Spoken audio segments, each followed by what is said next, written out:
అందరికీ నమస్కారం. నేను క్యాటలిస్ట్ ఏపీ ఛానల్లో పెట్టా, బట్ ఇప్పుడు మన క్యాటలిస్ట్ ఎస్పీ ఛానల్లో పెడుతున్నా.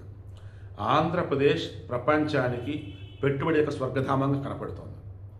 వైజాగ్ ప్రపంచంలోని టాప్ మోస్ట్ సిటీస్లో ఒకటిగా నిలవబోతోంది. ఓ పక్క నాయుడు, మరో పక్క లోకేష్ ఇద్దరు పోటాపోటీగా పెట్టుబడులు తీసుకొస్తున్నారు. ఇంకొక పక్క పవన్ కళ్యాణ్ వచ్చేసి రాష్ట్రంలో గ్రౌండ్ లెవెల్ నుంచి కూడా అన్ని సెట్ చేస్తూ ఉన్నాడు పద్ధతిగా.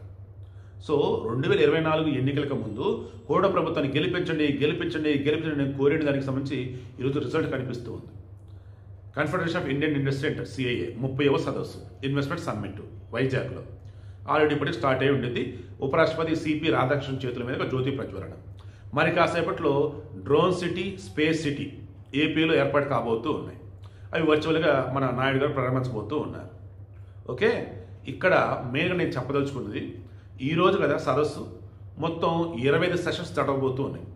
రేపు 20 సెషన్స్, మొత్తం 45 సెషన్స్, మొత్తం 50కి పైగా దేశాల నుంచి ప్రతినిధులు, మంత్రులు, CEOలు వీళ్ళంతా వస్తూ ఉన్నారు.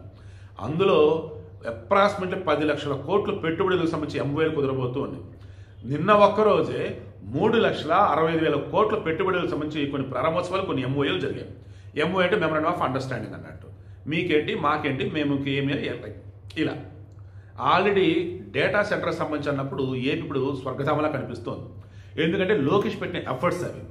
లోకేష్ కేంద్ర పెద్దల దగ్గరికి పోయి ఆయా డిపార్ట్మెంట్ సెక్రటరీతో కూర్చొని ఈ పెట్టుబడులు అన్నప్పుడు ఇంటర్నేషనల్ సంబంధించి ఫారిన్ డైరెక్ట్ ఇన్వెస్ట్మెంట్ పెట్టాలనుకున్నప్పుడు కొన్ని కండిషన్స్ ఉంటాయి. అందులో కొన్ని రకంగా చెప్పాలంటే చిక్కుముళ్ళు ఉంటాయి. ఆ చిక్కుముళ్ళు విప్పదీసి సబ్సిడీల విషయంలో స్టేట్కి కొంత వెసులుబాటు కల్పించి, ఈ రాయితీ కింద వాళ్ళకి భూములు ఇచ్చే విషయంలో వెసులుబాటు కల్పించి, పెట్టుబడులు పెట్టిన తర్వాత వారికి వచ్చే ప్రాఫిట్ సంబంధించి కొన్ని ట్యాక్స్లు, ఇన్పుట్ సబ్సిడీలు సంథింగ్ చాలా ఉంటాయి. వాటిలో కూడా వారికి రకంగా కొంచెం చెప్పాలంటే ఆసక్తి చూపే విధంగా పెట్టుబడి పెడతారు అనే విధంగా చేశాడు. ఒక్క లోకేష్ చేశాడు. తెలుసా మీకు, ఇండియా మొత్తం మీద ఆ రకమైన ఎఫర్ట్స్ ఎవరు పెట్టాడు? లోకేష్ పెట్టాడు.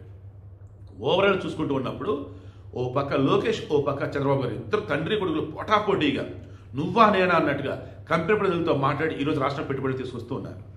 మరలా చెప్తున్నా, సంక్షేమం అన్నది ఒకవైపు, అభివృద్ధి అనేది ఇంకొక వైపు. రెండూ కలిసి సమపాలనలో ముందుకెళ్ళేదే చంద్రబాబు నాయుడు పరిపాలన. ఒకప్పుడు నాయుడు పరిపాలనలో సంక్షేమం అంటే తక్కువ ఉండేది, డెవలప్మెంట్ ఎక్కువ ఉండేది.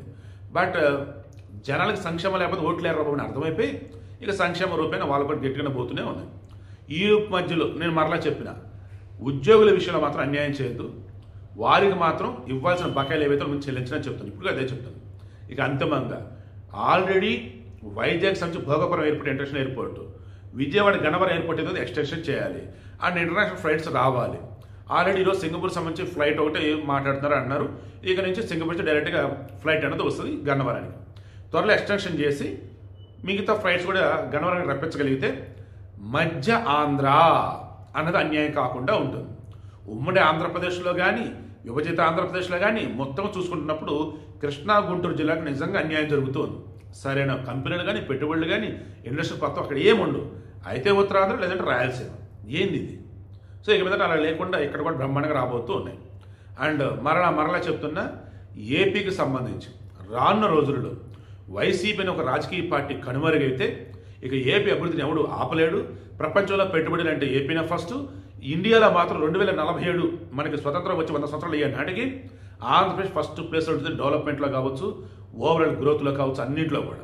అవునా కదా? కింద కామెంట్లో తెలియచేయండి.